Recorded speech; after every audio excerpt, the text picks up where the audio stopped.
Thank Go you ahead. so much. God bless you.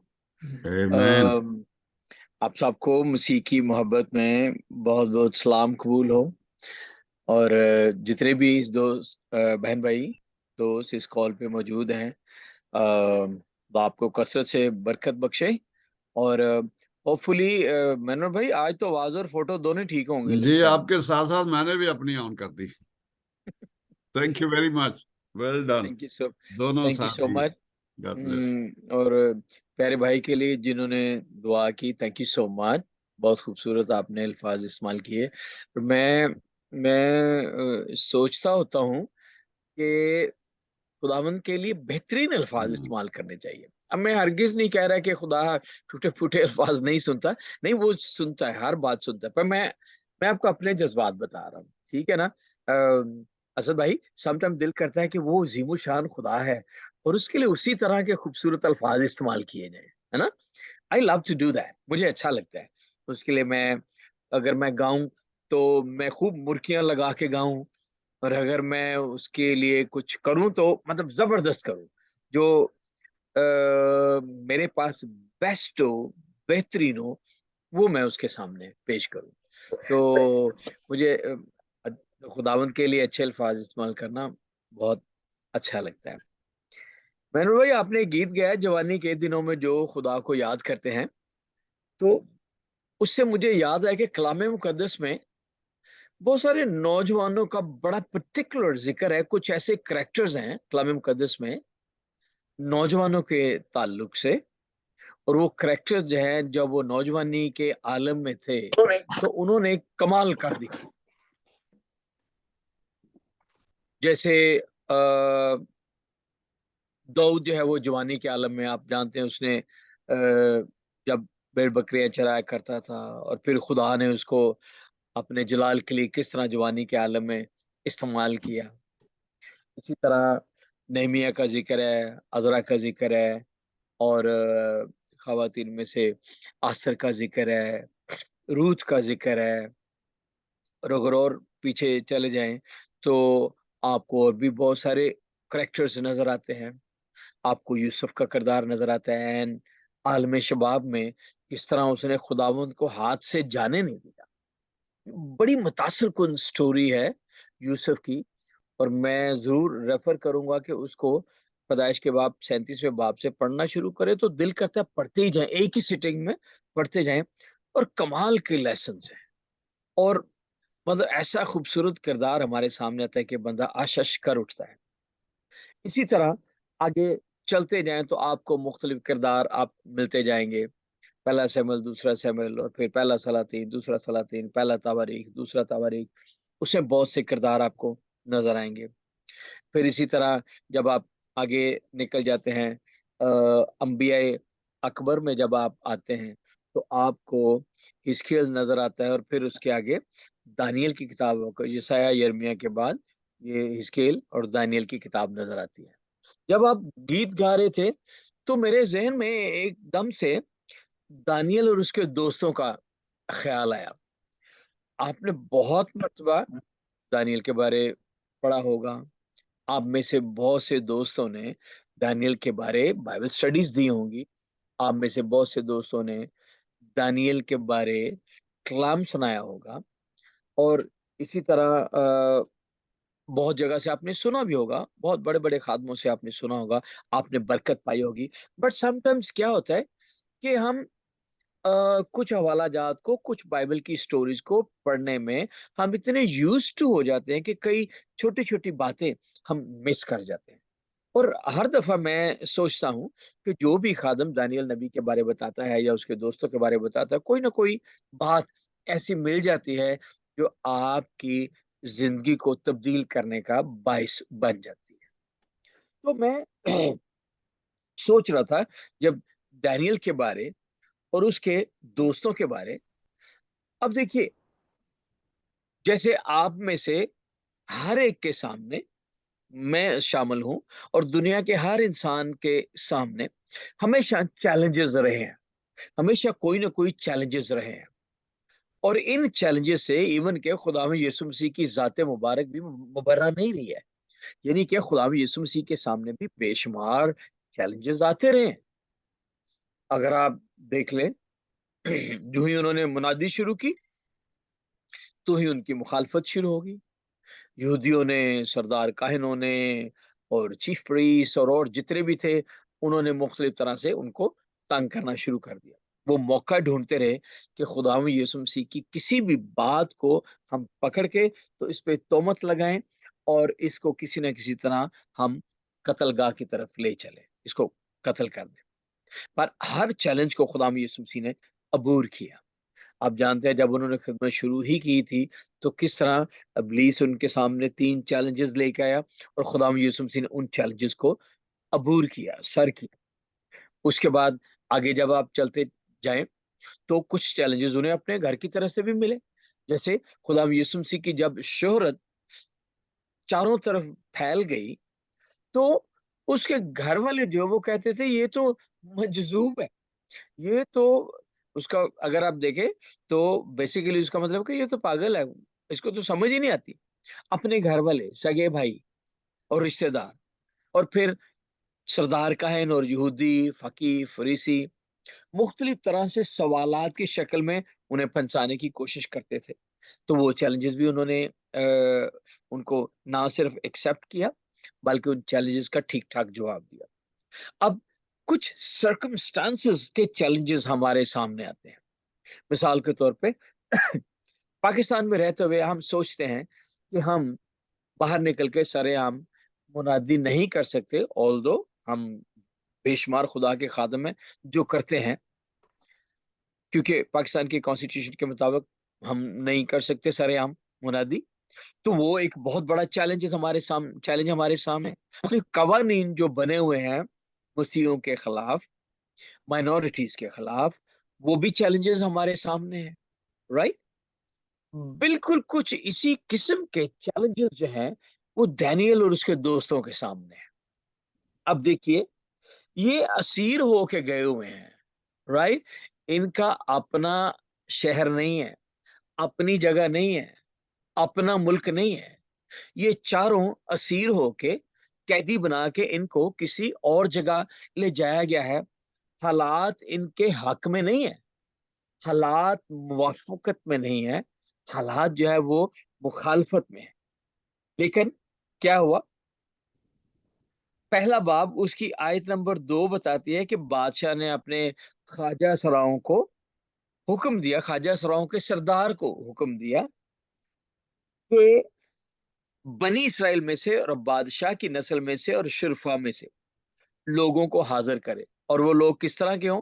वो बेऐब जवान बल्कि खूबसूरत और हिकमत में माहिर और हर तरह से दानश्वर और साहिबे इल्म हो। और फिर आगे उनके लिए बंदोबस्त किया गया, उनकी खुराक का कि रोजाना वजीफा मुकर्रर किया गया, शाही खुराक मुहैया की गई, पीने की मैं मुहैया की गई और ये कहा गया कि 3 साल तक उनकी परवरिश हो और उसके बाद वो बादशाह के हजूर में खड़े हो सके। अब कलाम मुकद्दस में लिखा है और उनमें बनी यहूदा में से दानियल और हननिया और मिसाइल और अजरिया थे। और आगे फिर बादशाह ने उनके नाम तब्दील कर दिए थे और ख्वाजा सराओं के सरदार ने उनके नाम रखे। उसने दानियल को तो बेल्तशस्सर कहा, हननिया को सदरक और मिसाइल को मिसिक और अजरिया को अब्दनजूर। अब देखिए, हालात मुवाफिक नहीं है, चैलेंजेस सामने हैं, एक बेगानी सरजमीन है। बट इवन देन इन नौजवानों में इतनी लियाकत है, इतनी खूबी है, ये साहिबे इल्म भी हैं, ये हर तरह उनके क्राइटेरिया पे पूरा उतर रहे थे। ठीक है, क्राइटेरिया क्या था? वो बेऐब जवान होने चाहिए, खूबसूरत होने चाहिए, हिकमत में माहिर होने चाहिए, हर तरह से दानश्वर होने चाहिए और साहिबे इल्म होने चाहिए। उनको पता होना चाहिए, अदब आने चाहिए। 3 साल उनकी परवरिश की जाएगी, बादशाह की खुराक उनको शाही खुराक दी जाएगी, पीने की मैं उनको दी जाएगी। अब आगे जाके देखिए कि इन साहिबे इल्म 4 लोगों ने, जो साहिबे इल्म थे, जो खूबसूरत थे और जो हिकमत में भी माहिर थे, कलाम मुकद्दस में लिखा गया है कि दानियल ने अपने दिल में इरादा किया कि अपने आप को वो शाही खुराक से और उसकी मै से जो वो पीता था नापाक ना करे, इसलिए उसने दरख्वास्त की कि वो और उसके दोस्तों को माफ किया जाए, वो इसमें हिस्सा नहीं लेंगे। मैं सोचता हूँ कि जब इन नौजवानों को बादशाह के हुजूर ले जाया गया होगा, तो कलाम मुकद्दस में जैसे लिखा है कि बड़े स्मार्ट किस्म के नौजवान, राइट, ये नहीं कि तुंदा वधिया हुई। मैं अभी एक मैं पढ़ रहा था, बड़ी मजेदार बात थी कि एक पठान गया डॉक्टर के पास और डॉक्टर को बोलता है कि जी मेरा वजन ज्यादा हो गया, मैं क्या करूं? तो डॉक्टर ने कहा आप रोजाना 10 किलोमीटर जो है आप चला करें। तो ये डॉक्टर ने तो कह दिया, तो पठान बाहर निकल गया। अब 1 साल के बाद जो है ना, वो पठान का फोन गया डॉक्टर को दोबारा, तो कहने लगा कि डॉक्टर साहब वजन तो मेरा घट गया, वजन तो कम हो गया है, लेकिन मैं अफगानिस्तान पहुंच गया हूँ, अब इधर ही रुकना है या आगे रूस की तरफ निकल जाना? तो समटाइम जब आप स्मार्टनेस की बात करते हैं तो वजन कंट्रोल होना भी एक अहम बात है। तो मैं सोचता हूँ जब इन नौजवानों को लिया गया होगा तो डेफिनेटली दे विल बी, कलाम मुकद्दस में लिखा है कि वो खूबसूरत हो। तो खूबसूरती में एक आपके जिस्मानी साख्त भी आ जाती है, तो वो खुदावंद के हुजूर ठहरे हैं। और तब उन्होंने कहा जी हम खुराक नहीं खाएंगे, आप हमें वही साग पात दें जो हम खाते रहे हैं। तो वो ख्वाजा सारा डरता था, कहने लगा जान दो यार, क्यों मरवा देना तुसी, अगर बादशाह को आप लोग कमजोर लगे तो वो मेरी गर्दन उड़ा देगा। तो दानियल ने उससे कहा और उसके दोस्तों ने कहा कि ठीक है जी, आप ऐसा करें कि आप हमको आजमा लें 10 दिन तक। अब 10 दिन हमें साग पात दें और पानी दें, बस शाही खुराक ना दें, हमें साग और पात और जो हम रोटी खाते हैं वही दें, मैं की जगह में पानी दें। तो फिर अगर 10 दिन के बाद आपको लगा कि हम कमजोर हैं, तो फिर आप शाही खुराक शुरू कर दीजिए, ठीक है? तो मैं सोचता हूँ ये बड़ा जबरदस्त दावा है। आई मीन कि एक शख्स रोज जनाब देसी कुकड़ते और शाही खुराक और मैं, और एक उसके मुकाबले में शख्स जो सिर्फ साग पात खाए और खुश्क रोटी और पानी पिए। क्या ख्याल है आपका? अब जिस्मानी लिहाज से देखें तो उसूलन जो दूसरे बंदे को तो फिट जाना चाहिए, है ना, उसकी सेहत। अब हम जब अपनी अकल से या नजर से सोचते हैं तो उसकी सेहत जबरदस्त होनी चाहिए, जो शाही खुराक वाले की, साग पात वाले की निस्बत। तो ऐसा दावा जो है वो दानियल ने किस तरह कर दिया, दानियल और उसके दोस्त। बहनों भाइयों, इसके पीछे एक तार है, एक लगन है जो ऊपर जुड़ी हुई है, राइट। उनका राबता खुदावंद के साथ है, वरना उसके बगैर ऐसा दावा कौन कर सकता है? और कलाम मुकद्दस में लिखा है जब 10 दिन के बाद जो है वो उन नौजवानों को देखा गया, तो कलाम में लिखा है उन चारों जवानों को मार्फत और हर तरह की हिकमत और इल्म में उनको माहिर देखा गया। और दानियल कुछ ज्यादा था, हर तरह की रोया और ख्वाब में साहिबे फहम थे। और जब वो बादशाह के हुजूर पेश किए गए तो बादशाह ने उनको 10 दर्जे दूसरे नजूमियों और फालकिरों से बेहतर पाया। इसकी मिसाल जो वो आगे जाके मिली, क्या हुआ? बादशाह ने ख्वाब देखा। अब बादशाह बादशाह बड़ा परेशान हुआ कि मैंने ख्वाब देखा है। तो सुबह वो ख्वाब भूल गया। ये नॉर्मल रूटीन है ना, हम ख्वाब देखते हैं तो कुछ ख्वाब हमें याद रह जाते हैं, लेकिन कुछ ख्वाब याद नहीं रहते, उस वो हमें भूल जाते हैं। हम लाख याद करने की कोशिश करें लेकिन वो ख्वाब याद नहीं रहते। तो इधर भी फटा पड़ गया। तो बादशाह ने उनके जनाब सारे नजूमियों को, हकीमों को, फालगिरों को उनको बुलाया और उनको कहा जी ख्वाब बताओ। ये बड़ा अजीब सा सवाल था। उन्होंने कहा जनाब जान दो, ख्वाब दस देने लोग ਤੇ ਅਸੀਂ ਤਬੀਰ ਦੱਸਨੇ ਆ। बादशाह ने कही नहीं, मैं ਤੇ ਤੁਹਾਨੂੰ ਕਹਾ था ਮੈਨੂੰ ख्वाब दसो कि मैं ख्वाब की वेखी, है ना। देखिए अजीब सी बात है ना, अभी हमारे भी अगर दोस्त या बहन भाई या बीवी या शोहर वो सुबह उठ के अपनी बीवी को कहे जी अच्छा मैं ख्वाब देखा थे, ख्वाब बताएं तो वो कुछ हम उल्टी सीधी ताबीर बता देते हैं। लेकिन अगर कोई ये कहने मैंने ख्वाब दसो मैं ख्वाब की वे क्या, ये तो बड़ा मुश्किल सा सवाल है। तो बादशाह ने भी यही सवाल किया, उसने कहा जी ख्वाब बताओ मैंने ख्वाब क्या देखा। अब नजूमी और फालगीर और जादूगर हैरान परेशान है और हकीम भी कि क्या करे। बादशाह ने अनाउंस कर दिया अगर तुमने 3 रोज के बाद, अगर मैं गलत नहीं हूं तो लेट मी सी कितने दिनों के बाद ख्वाब का कहा गया कि अगर आपने ख्वाब ना बताई, अग- जी चले कोई भी दिन लगा ले। बहरहाल उन्हें कहा गया जी अगर आपने इतने दिनों के बाद ख्वाब ना बताई तो फिर जो है वो सब हकीम और जो फालगिर वगैरह वो कत्ल कर दिए जाए, राइट। तो अब उन हकीमों में दानियल भी शामिल था क्योंकि ये बादशाह के हुजूर खड़ा रहता था। तो अब वो सबको कत्ल करने निकला। तो दानियल ने पूछा भाई मसला क्या है? ये मसला है, ये इनमें से कोई भी जादूगरों में से बालगिरों में से बादशाह की ख्वाब नहीं। तो दानियल जो है वो इस बात से उसने कहा जी आप कुछ मुझे मोहलत दें तो मैं जरूर बताऊंगा। उसने कहा ठीक है। अब दानियल ने जाके हननिया को और मिसाइल को और अजरिया को यानी सदरक मिस्र अब्दुल्ला जो अपने तीनों दोस्तों को उसने बताया और क्या किया। अब देखिए ये बड़ी अहम बात है कि जो मैं आपके सामने रखना चाहता हूँ, ये बाब नंबर 1 ही है और उसके कलाम मुकद्दस में लिखा है 18वीं आयत। पहला बाब 18वीं आयत। तब दानियल ने अपने घर जाकर 17वीं 18वीं हननिया और मिसाइल और अजरिया अपने रफीकों को इतला दी ताकि वो इस राज के बाब में आसमान के खुदा से रहमत तलब करें। रिमेंबर यहाँ पे वर्ड हुआ है, इस्तेमाल हुआ है रहमत तलब करें। Let's seek for God's mercy, let's seek for God's kindness, let's seek for God, ताकि खुदा जो है हमारी मदद करे। तो कलाम मुकद्दस में लिखा है कि फिर रात को ख्वाब में दानियल पे वो राज खुल गया। अब देखिए ये नौजवान है और इन्होंने हर तरह के ऐब से अपने आप को पाक रखा है। नौजवानी के आलम में खुदावंद को याद रखा है। मुबारक वो जो है जो खुदा को याद करते हैं, जवानी के दिनों में जो खुदा को याद करते हैं। मुबारक वो जो है जो मसीह को शाद करते हैं या जो खुदा को शाद करते हैं। अब देखिए when we do something for God तो खुदा भी फिर आसमान से डायरेक्ट उतर के हमारी मदद करता है। But when we don't want to do anything for God तो फिर खुदा कहते ओके बेटा ठीक है अपने आप अपनी स्कीमें लड़ाएं। समटाइम होता है ना we try to be over smart. हम कहते हैं छोटी जी गल यार खुदा नु की दसनी भाई क्यों नहीं बता सकते हम छोटी सी बात? छोटी बात भी नहीं बताना चाहते तो बड़ी बातें भी हमने हम सोचे हैं कि साडा खुदा इतनी बड़ी गल किथों हो सकती है ना।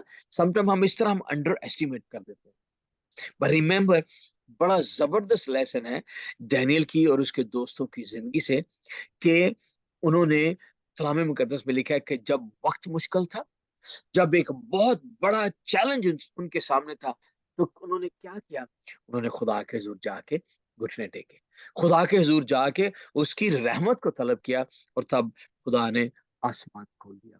और तब दानियल नबी ने जब बादशाह को उसका ख्वाब बताया तो फिर बादशाह ने क्या किया। बादशाह पहले बाप की 47 आयत।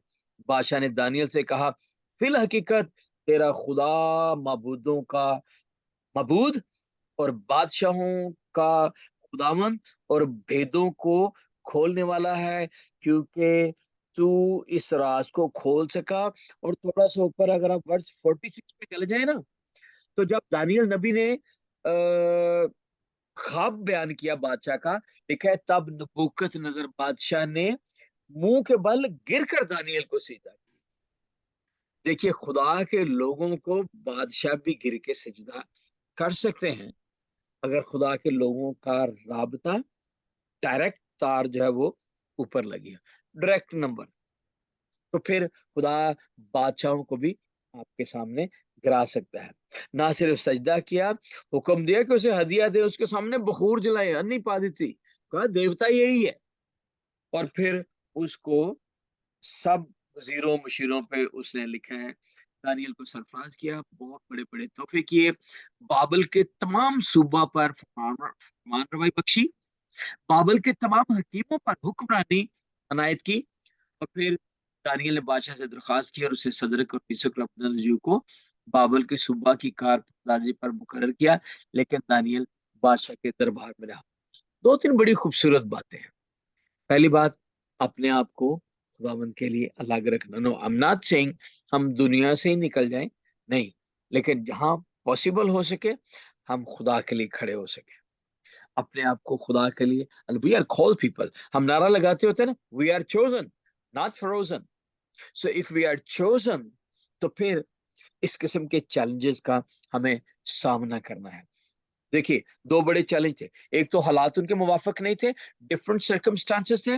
वो कैदी बना के ले जाए गए थे, जिनकी कोई वक़्त नहीं होती, कोई हैसियत नहीं होती, लेकिन चूंकि तार ऊपर जुड़ी हुई थी, रिलेशनशिप ऊपर खुदावंद के साथ ठीक थे, इसलिए खुदा ने दानियल को, उसके तीनों दोस्तों को बादशाह के हुजूर सरफराजी अता फरमाई।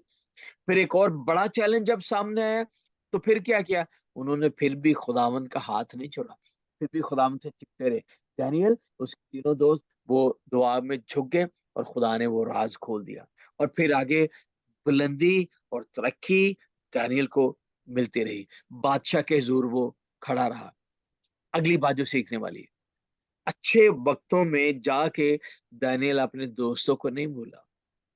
प्यारे बहन भाइयों, जिंदगी में आपके साथ किसी ने अगर कोई नेकी की हो, अच्छे दिनों में आप साथ रहे हो, तो फिर जब आपके अच्छे दिन आए, तो फिर उनको मत भूलिए। राइट? खुदा ने आपको पावर दी हो, खुदा ने आपको फाइनेंशियली स्ट्रांग बनाया हो, तो उनको मत भूलिए जो आपसे कमजोर है या आपसे कम है। वो रूहानी तौर पे भले आप ले लें, खा आप दुनियावी तौर पे, और खा आप फाइनेंशियली ले लें। मैं बहुत जबरदस्त सबक सीखता हूँ दानियल की जिंदगी से इस बारे। फिर आगे भी आप जानते हैं, दानियल की जिंदगी में एक और बहुत बड़ा चैलेंज आया, जब कहा गया जी कि जो सजदा नहीं करेगा मूर्ति को, उसको शेरों के सामने डाल दिया जाएगा। वहां भी खुदा ने उसको सरफराजी अता फरमाई, क्योंकि तार ऊपर जुड़ी हुई थी। और 3 दिन में 3 दफा वो खिड़की खोल के, जिसका रुख यरूशलेम की तरफ था, वो दुआ किया करता था। तो वो तो रुख जो यरूशलेम की तरफ रुख था खिड़की का, खिड़की खोलनी पड़ती थी। But you and I, we are the blessed, कि आपका यरूशलेम तो हर जगह ही है। आपका मसीह और आपका खुदा तो हर जगह ही है।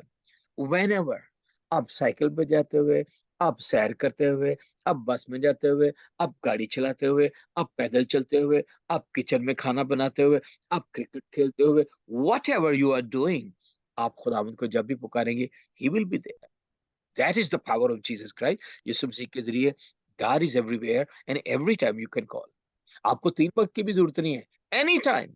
और आपको खिड़की खोलने की भी जरूरत नहीं है, क्योंकि यरूशलेम, यू आर द यरूशलेम, आपके अंदर। तो ये खूबसूरत बातें हैं जो डैनियल और उसके दोस्तों की जिंदगी से मिलती हैं। फिर आप जानते हैं, जब उसके तीनों दोस्तों को आग में डालने का हुक्म दिया गया, this was again a big challenge. तो ये हमारी जिंदगी में चैलेंजेस जो है, वो हर वक्त सामने रहते हैं, लेकिन यीशु मसीह की कुदरत से, पाकरू की कुदरत से, हम उन चैलेंजेस को हम ओवरकम कर सकते हैं। राइट? तो असद भाई, आपके स्कूल के लिए भी, आपके जो बाइबल कॉलेज है उसके लिए भी, विल बी प्रेइंग। चैलेंजेस होंगे, लेकिन हमने उनको खुदा के सामने रख के अबूर करना है। इसी तरह जितने भी दोस्त बहन भाई इस कॉल पर मौजूद हैं, जिंदगी में कदम कदम पे चैलेंजेस आते हैं, आने भी चाहिए, वरना तो जिंदगी फ्लैट हो जाएगी बिल्कुल। तो उन चैलेंजेस को हमने अबूर करना है। कैसे? राबता ऊपर जो है, तार ऊपर जुड़ी रहनी चाहिए। तो तब ये चैलेंजेस हमारे सामने रेत के टीले बन जाएंगे। रेत के टीलों की तरह हम उनको ढहा के यीशु मसीह के फजल से हम उन पे ओवरकम कर सकते हैं। तो इस नए साल में, अभी जनवरी का एंड होने वाला है तकरीबन, तो अभी पहला महीना है नए साल का। तो आइए खुदा यीशु मसीह की पावर और कुदरत को, रूह कुद्स की कुदरत को साथ लेके चलें, और जिंदगी में आने वाले इन टीलों को, इन पहाड़ों को यीशु मसीह के नाम से हटाते जाएं। And then you will see what will happen. तरक्की आपके सामने है, कुदरत आपके सामने है, और इसी तरह डेवलपमेंट और आगे बढ़ते जाना, वो आपके सामने है। And God is going to bless you all. Thank you so much. God bless you. Thank you मैनू भाई। I mean, thank you very much, Khuda